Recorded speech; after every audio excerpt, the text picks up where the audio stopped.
વસ્તી ગણતરીના પ્રથમ તબક્કાની કામગીરીનો સત્તાવાર પ્રારંભ કરવામાં આવ્યો। આ તબક્કામાં શરૂઆતના 3 દિવસ ડિજિટલ મેપિંગની પ્રક્રિયા હાથ ધરવામાં આવશે।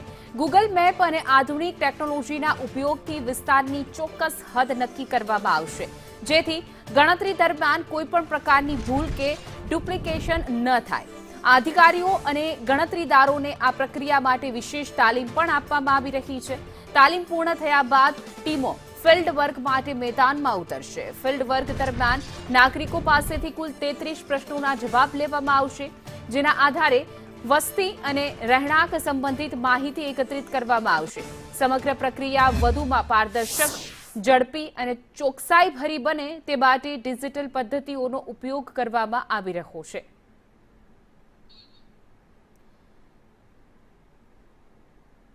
વસ્તી ગણતરીની પ્રક્રિયા જે છે તે આજથી શરૂ થઈ ગઈ છે, જેમાં તબક્કાવાર આ પ્રક્રિયા હાથ ધરવામાં આવશે।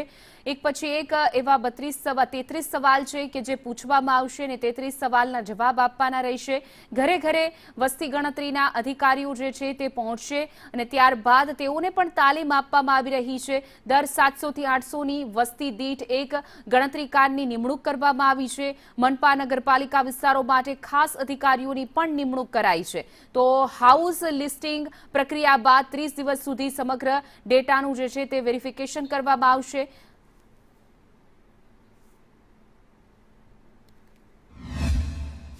વસ્તી ગણતરી નિયામક સુજલભાઈ માયત્રાજી છે, તેમની સાથે વાત કરીશું। સર, કેવી રીતે આખી આ પ્રોસેસ હાથ ધરવામાં આવી રહી છે? જેમ આપ જાણો છો કે પહેલા 15 દિવસ સેલ્ફ ઇન્યુમરેશન ચાલતું હતું। આજે 1 જૂનથી માંડીને 30 જૂન સુધી લોકો ઇન્યુમરેટર્સ ઘરે ઘરે જઈને બધાની માહિતી લેશે। જે સેલ્ફ ઇન્યુમરેશન સમયગાળો હતો તેમાં અંદાજિત 3.26 લાખ હાઉસ હોલ્ડે આની માહિતી ભરેલી છે। આમાં જોવા જઈએ કે ઘરે ઘરે જવા માટે જે ઇન્યુમરેટર્સ છે તે અંદાજિત 1,10,000ની સંખ્યા જેટલા છે, જે અક્રોસ ધ ગુજરાત છે। દરેક 10 ઇન્યુમરેટર્સની ઉપર એક સુપરવાઇઝર લેવી અંદાજિત 12,000 જેટલા સુપરવાઇઝર્સ પણ આમાં કામે લાગેલા છે।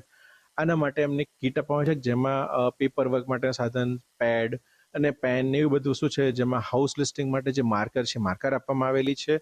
પણ મેજોરિટી આપણે જો જોઈએ કે જેમ ડિજિટલ સુવિધા આપણે કરીએ છીએ તેમ બધાને બ્રિંગ યોર ઓન ડિવાઇસ, એટલે બધા પોતાના મોબાઈલમાં જ આની માહિતી એકત્ર કરવાના છે। કેટલી જગ્યાએ હજી કીટ નથી પહોંચી અને નહીં પહોંચવાનું કારણ શું છે? આમાં જોવા જઈએ કે અંદાજિત અમદાવાદ, સુરત, રાજકોટ અને ગાંધીનગર આ 4 વિસ્તારોમાં અંદાજિત 30% લોકોને કીટ મળી નથી એવી જાણકારી અમને આપવામાં આવી છે।